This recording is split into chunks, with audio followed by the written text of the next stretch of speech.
you know, those people that studied successful people, like Dale Carnegie, Brian Tracy, and other people, have said that your intelligence only counts for 15% of your success. So all those people that were very successful in the society, with lots of money, lots of influence, and lots of status, and lots of contribution to the society, when they reflect back on their life and said, what was really important for you to become successful, only 15% of it is attributed to how smart you are, your brain intelligence. And they said 85% of my success was contributed toward people relationship. People relationship. You know, Stephen Covey, you know, he's the one who wrote 7 Habits of Highly Successful People. 성공하는 사람들의 7가지 습관.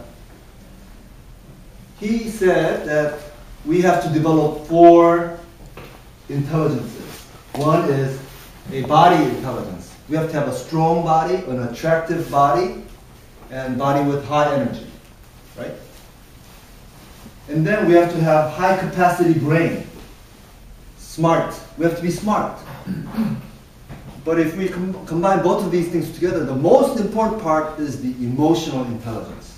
How you connect with people, how you communicate with people, how you develop person-to-person relationship with people, how you relate to people, how you understand their situation and share feelings with people.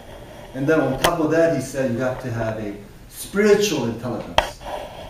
So when we talk about having character, you know, that relates to also spiritual intelligence. So you have to be a good person for you to be successful and for people to want to have a relationship with you. And all of that, within that framework, I think being able to express ourselves and particularly being able to give a presentation in front of strangers and in front of a large group of people is a very important and necessary skill. Especially in this day and age when we live in much globalized and networked society. So the ability, of course, if I am very close friend with easier, then we can sit there, you know, maybe over coffee or over beer we can have lots of good conversation. I have no problem talking, and he would have no problem talking with me because we are already good friends. But the situation that I'm talking about is if you have, in your class, say your class members invited their parents, and your professor has invited other professors to the classroom, and you have to give a presentation, you know. Then normally, you know, our knees would wobble, right? And our voice would go high, and we'd be nervous. Our heart would go like this, boom, boom, boom, boom, right? So then how to really able to express myself 100% in those kind of situations is a very good capability to have. And that's what I want to talk to you about. So there are some basic things one needs to be able to do to give a good presentation in front of strangers in a sizable group. Right. First thing is that you have to have a message. You have to have a message that you want to tell them. So you have to, in your mind, have a clear understanding of what you want to say, what message you want to give. Okay. So you have to have high confidence about your message. Of course, for that to happen, you need to be well prepared. For you to be well prepared, you might have to do some research, come up with some conclusions, come up with some reasons, and you have to have a story, right? So you have to have a message and a story, and for you to have that, you have to be well prepared. If you're not prepared with the message, then even though you might look nice and be confident and be able to have a good voice, you know, there's no content. With no content, there's no connection. So for there to be what you're trying to do is to be persuasive with the audience, for you to have a human-to-human connection. And for that connection to occur, one of the things that's necessary is good content. So you gotta have a message. And then you have to have a good delivery, good presentation. For that to happen, you have to have a voice that's pleasant to the ear. If you talk like this, it's hard to, then nobody wants to talk, hear your voice, right? And they'll want to shut their ears and not want to talk to you. Or, you can talk like this. I'm talking, but you're not understanding, right? You gotta have a voice that's clear and pleasant to the ear. So part of what's needed for that is for you to breathe deeply and be speaking from your tummy here, right? Voice is more pleasant if you speak from your tummy than if you speak from your neck, right? So pleasant and clear voice. And you have to be attractive enough, right? If I came here in my underwear, then you'd be looking at my underwear all the time, right? And not listening to me, right? So if I came with a very strange tie that was really long, then your eyes would keep on looking at the tie a long time because it bothered you. So you have to be something that's attractive that doesn't bother the audience, right? That's also an important part of having a package. So we already talked about some of the basics from the very beginning of the semester. So when you're talking, you gotta look at one person in the eye and focus your energy to one person. Because in a spiritual sense, you're giving love to that one person. When you give love to one person, or people around them also feel very similar kind of vibration.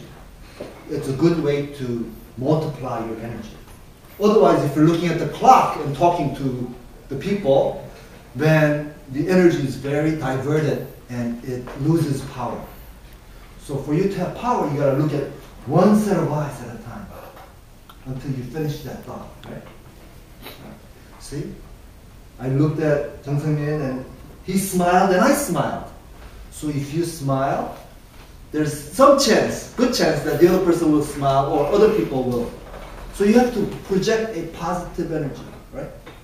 Nobody wants to listen to somebody that's grumpy, you know,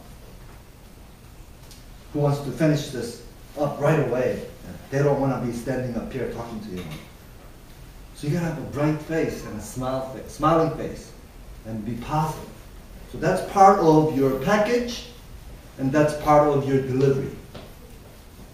So in summary, you have to have a message. And for you to have a message and a story, you have to be prepared, right? Do all the work.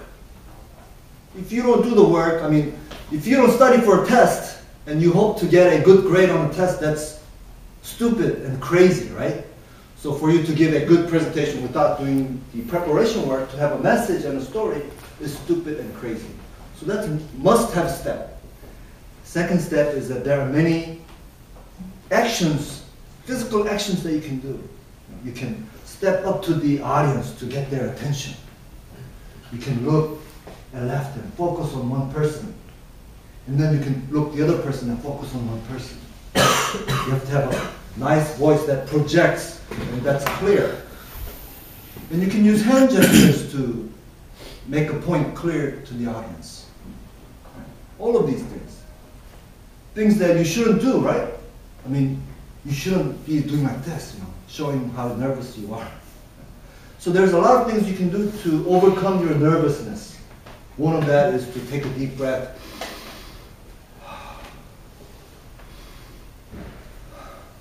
You know, I already calmed myself down a little bit.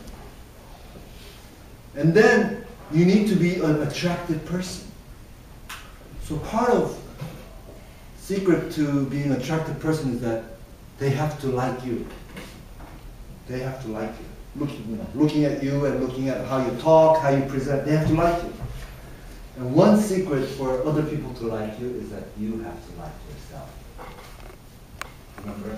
So I said, when you get up in the morning, brush your teeth, look at the mirror, you know, tell yourself this message. I like myself. I like myself. I like myself. Right? It makes a real difference. If you like yourself, you send out this vibration that you are a positive person. Then we're very thinking, rational, human beings, but we are also very much feeling animals. And we catch those kind of vibrations. And it has an impact on how much they open up their heart, they open up their mind to you and to your message. Right? So you gotta have a message, and you have to be a good messenger. And you have to deliver the message well. So it's a three-pillar process. So I hope we can all become a good presenter, because many situations in life you have to persuade the other person, right? If you want to get married, you have to persuade your future wife that you are a good candidate for marriage, right? If you want to have a job, you have to persuade the interviewers that you are a good candidate to be part of their organization, right? And we're always, especially, hundreds of years ago, we all lived in one little town and spent all our lives in that town. We didn't move far. But now, we are such more traveling people, and we interact with so many more people than people 500 years ago. So we interact with much more people, so we are much more in a situation where we have to make new friendships, new relationships, and communicate with people that we don't know. So the ability to communicate well is very important skill. And I hope that all of you will be excellent presenters. That's my hope and wish for you. Thank you very much.